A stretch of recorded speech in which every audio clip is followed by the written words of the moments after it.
Let's talk about power, how people use it and how they grow it. I'm Jim VandeHei. I'm CEO, co-founder of Axios. I write a weekly letter to CEOs. In it, I have lots of political intrigue, stuff that industry officials, political officials are fine with me reporting as long as it's anonymously sourced, but it's all airtight. And so I want to share some of that with you. Number one is AOC is the single most interesting person in Democratic politics right now. Would you say that that's correct? For two reasons. She has two options in 2028. She could challenge Chuck Schumer, the leader of Senate Democrats, and it looks like she could win and perhaps could easily win. And I'd say most days that's what she tends to tell her friends she wants to do. It's easier. She's 36. It would give her time to really learn politics outside of being a House member, really start to think about what's happening overseas. Remember, she went to Munich to test her foreign policy chops. That did not go well. I think that this is such a, I think that this is of course a very longstanding policy of the United States. But she has a real option in 2028 to run for president. It's kind of low in the polls right now, but I think it's very clear that somebody will run as a Bernie Sanders anti-AI socialist candidate, and she is definitely Bernie Sanders' pick. He's been grooming her forever. One of my favorite members of the United States Congress, Alexandria Ocasio-Cortez. And one of my favorite senators. All right. In a very crowded race, there's a calculation that she might be the one who could emerge as kind of the left-wing, most popular candidate in that race. That's high stakes. It's you lose, you're done. Lose bad, you're done in politics probably forever. And I think that's why she's a little bit tortured by what the right call is. Doesn't have to make it right away. But I do think watching her will tell you a lot about where the Democratic Party is going. Anybody who thinks the country won't elect a socialist is both on drugs and did not learn a single lesson from Donald Trump. This country is a 50-50 country. It's volatile. You look at the polling, young people favor socialism over capitalism. A lot of polls show that Democrats in general like socialism over capitalism. We could debate all day whether people could define socialism or what it means to them, but it does show you that there's just this uncomfortable underbelly within the Democratic Party about capitalism and free markets. So there's a real lane there. And I think AOC is the one to watch, because if she doesn't fill it, I don't see anyone else out there who's an obvious candidate to fill that void. And Bernie Sanders is too old to do it again. Let's talk about President Trump in power, because he is a fascinating case in how you use power, how you want power. So one of the things I keep hearing from executives and his staff when they go in to talk to the president about the midterm elections, right, about the House elections, the Senate elections, both very much in play, is that the president just seems indifferent. When a president wins, Republican or Democrat, for some reason they lose the midterms often, most of the time. Doesn't make sense.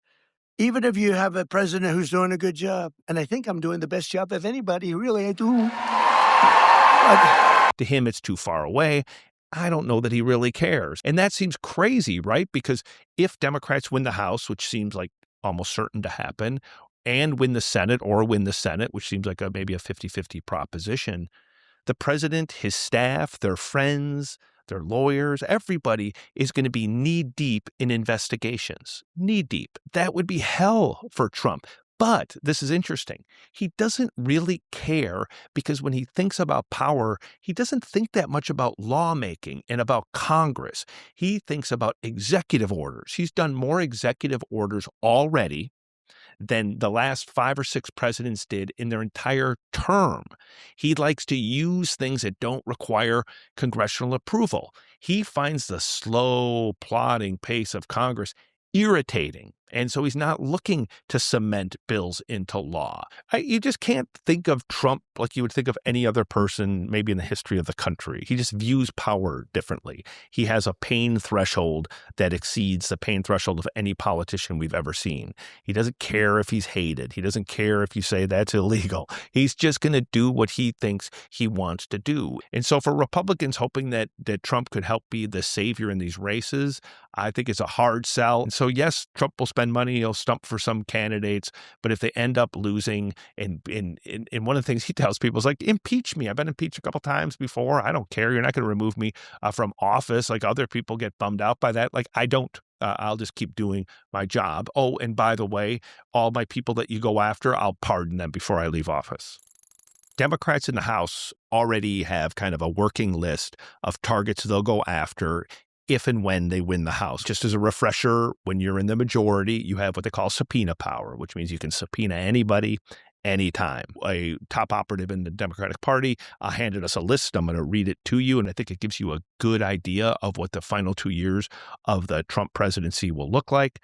First, all those law firms that signed deals with President Trump, remember he was ticked off that they were involved in cases against them or had lawyers who had said or done things that he didn't like in the past. You can subpoena all the people involved. You can try to figure out why the retribution, why those individual cases. He'll go after the media giants that settled. Remember, ABC settled a big deal. He was intimately involved in this Paramount Warner negotiations. Yes, he can maybe protect his FCC. You can protect his staff. You can't protect all of the parties, all of the emails, all of the phone calls. That's what subpoena power gives you. Any of the donors to all of these like ballroom projects or other things that Donald Trump's doing, his inauguration, a lot of this stuff is outside of public view. Anybody who gave that money, Democrats are going to look at it. And then they're going to try to figure out, did you get anything? Did you get any preferential treatment? Anything to do with crypto, all of the different business dealings that you've seen with Trump, Trump's family, all the money that they made, the timing of them starting a crypto company right before inauguration, then profiting handsomely off it. I think Democrats think that's probably the richest target going after grift or alleged grift. This is the final 2 years that awaits Trump. Trump's indifferent to it. He can just say, I'm not going to pay attention to your subpoenas. He can pardon people, but it's the people on the outside, any company, any individual, any law firm, anybody who touched any of these deals or any of these controversies can be subpoenaed. I think the final 2 years of the presidency will be dominated by investigations. They'll call it oversight, which just means you're going to have an even more toxic political environment. But we might get to the bottom of like some of these things that to a lot of people don't smell right. I want to talk to you guys about Joe Rogan. In previous videos, I've talked about that Republican coalition that came together in 2024, how it's breaking apart. You have a lot of the Tucker Carlsons and MAGA who are turning on Trump. You've had Joe Rogan, the most popular podcaster in America. I think a very pivotal person in the last election because he backed Trump, had Trump on his show. But he's been very sour on Trump. Most people that voted for Trump or wanted Trump to be in office, one of the things that was attractive was this no more wars. Sure, of course. And now we're in one of the craziest ones. That put the White House into full panic. The president himself likes Rogan, wants Rogan's support. J.D. Vance, who wants to run himself, is close to Rogan, wants his support. RFK at HHS has been on the show, is close to Joe Rogan. So you have all of these figures that are reaching out to him, trying to get him to at least neutralize on Trump and neutralize on Republicans. Well, why? Because a lot of young people, especially young men, watch and listen to Joe Rogan. And he really is a tastemaker in terms of how people think about politics and think about different politicians. Remember, it wasn't long ago that Joe Rogan was a huge Bernie Sanders fan, has had him on the show, treats him with great respect to this day, talks about him as someone that he admires in politics, even if he doesn't share all of his political views. So it shows that he is susceptible to not being just a MAGA guy or a Trump guy. And to be honest, I don't think he ever really was. I think he liked Trump better than he liked Biden. He thought there was a lot of cover-ups around Joe Biden, thought that wasn't okay. And so he went with Trump. But if Trump starts to lose the podcasting bros and all the MAGA leaders, that's a huge problem for Republicans in the mid-year elections where you already have a party that's deflated and kind of hacked off that they're paying higher prices and that they're fighting a war when they told they weren't going to have to.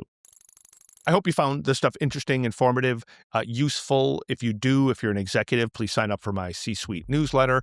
If you're not, you should subscribe to Axios AM. I think it's the smartest thing written in the world every single morning by Mike Allen and the team at Axios. And please keep watching our videos. Appreciate it.